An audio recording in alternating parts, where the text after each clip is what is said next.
Hey Lennies, welcome back to the channel. Lorelai here. Today I just want to do more of a real talk with you guys. A lot of my videos tend to be like very premeditated, but this is just kind of off the cuff. I do have a lot of really cool upcoming videos and projects, but those videos are taking up quite a bit of my time and energy, and I figured that this would be like a good in-between video. Before we get going, don't forget to smash that like button, subscribe, hit the bell and everything. Basically, I just kind of wanted to talk about something that I don't think is very openly discussed, which is the mortality of our pets. And basically the title of this video, which is the fact that I am very terrified of Lennon passing away, knock on wood, and it's something that I think about almost every day, especially as Lennon gets older. She's gonna be 6 years old at the end of December this year, and she will officially be considered a senior rabbit, which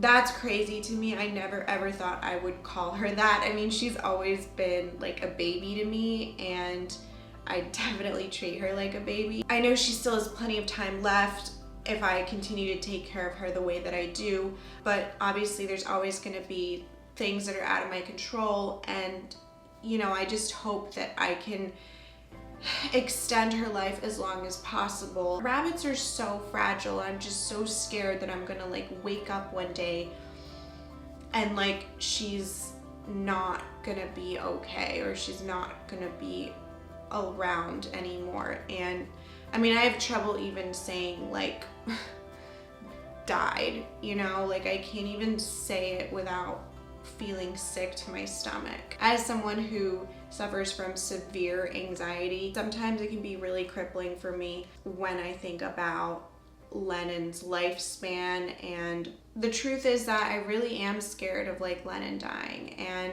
that's something that I just don't openly talk about on this channel a lot. And you know, I get like comments from you guys all the time about, you know, how to cope with like a pet passing away and things like that, and I'm definitely like not the one to give advice on that matter. I, to this day, you know, I'm still greatly affected by my childhood dog passing away. I still have his picture everywhere, and I even have his collar with like his tags and stuff. I don't necessarily know what comes after death, and I know that like we as humans tend to kind of create all sorts of afterlife circumstances in order to like cope or have some kind of better understanding of life. I know that sometimes what makes me feel better, even though I know it may or may not be true, I like to think that Lennon has a little bit of my childhood dog's spirit in her. And you know, it's almost like I was given this second chance with Lennon to give an animal like the right life and the right care. Darn it, I didn't want to get emotional during this video.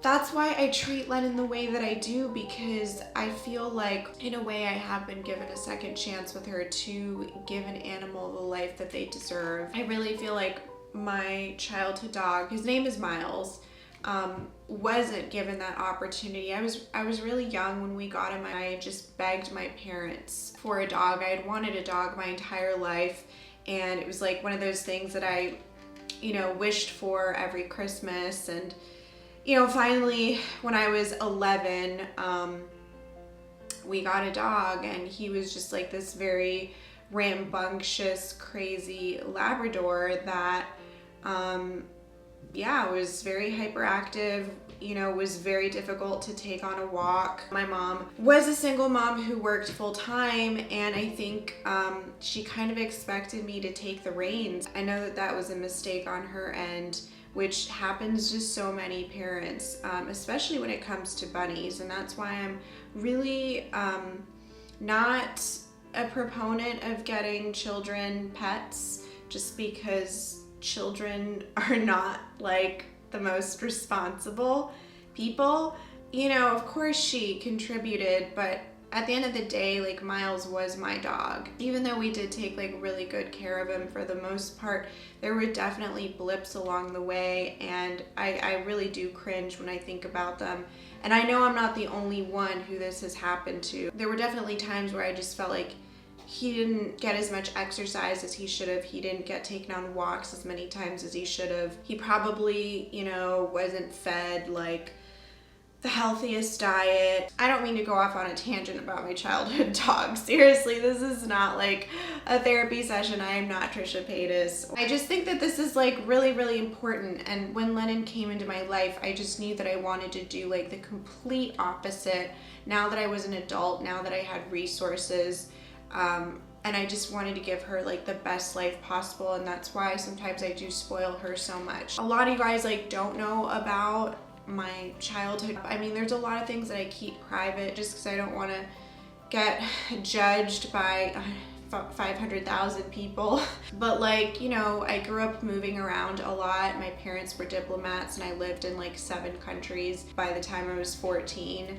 So you do the math, that's a lot of moving. So because I moved around so much and had trouble making friends and all of that stuff, you know, Lennon has become such a staple, you know, continuous part of my life the past 6 years. Every night before I go to bed, I always tell her, you know, promise me you'll never leave me.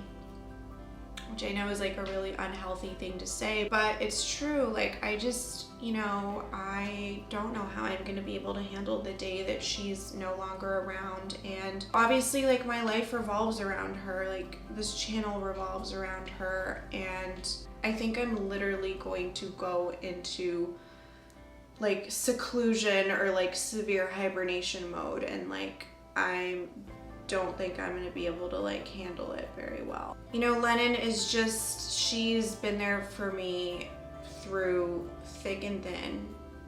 And like, even though we don't speak the same language, like we understand each other so incredibly well. Like, she knows me so well and I know her so well. I know I'm not the only one who feels this way. Like, I know so many of you guys probably feel this way too, and I just wanted to kind of open up a dialogue about it. Most of the time, like, we tend to outlive our pets. Naturally, our lifespans are much longer than that of our pets. Rabbits, like, they tend to live, they can live up to like 14 if they're really well taken care of. 30 years ago, rabbits were just living up until like 2 to 3 years and like living in cages and eating carrots all day because people didn't know any better. So I just feel like, you know, we've come such a long way, and that number may continue to increase over time. Losing a pet is, whether it's a dog, a cat, you know, a bunny, it's never easy. When I think about it every day, it's because I'm trying to like prepare for it. I feel like I'm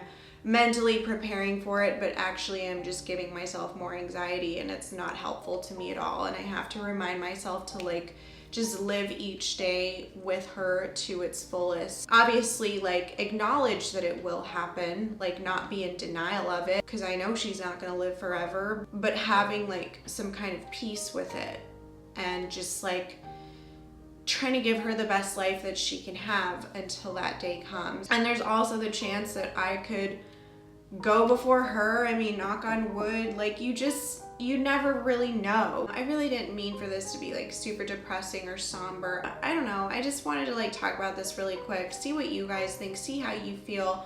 Let me know in the comments below, like, how you guys have dealt with your grief, or if you're going through what I'm going through in terms of thinking about this a lot. You know, maybe your rabbits are getting older. I don't know. Let's comfort each other and just try to like be open about this, because it's a very real thing to go through. I know it seems like Lennon and I are just like perfect all the time, and actually we kind of are. I'm not gonna front. We have a really great life together, but I never have really brushed on this topic before. Thank you for tuning in. Don't forget to like, comment, subscribe, and all that jazz. And I'll see you all soon. Bye. By the way, Lennon just woke up from her nap, and I thought I would bring her on camera for a second because she looks so cute. Hi, bubbies. Hi, bubbies. Look at this thing. She's like a stuffed animal. screenshot this, guys.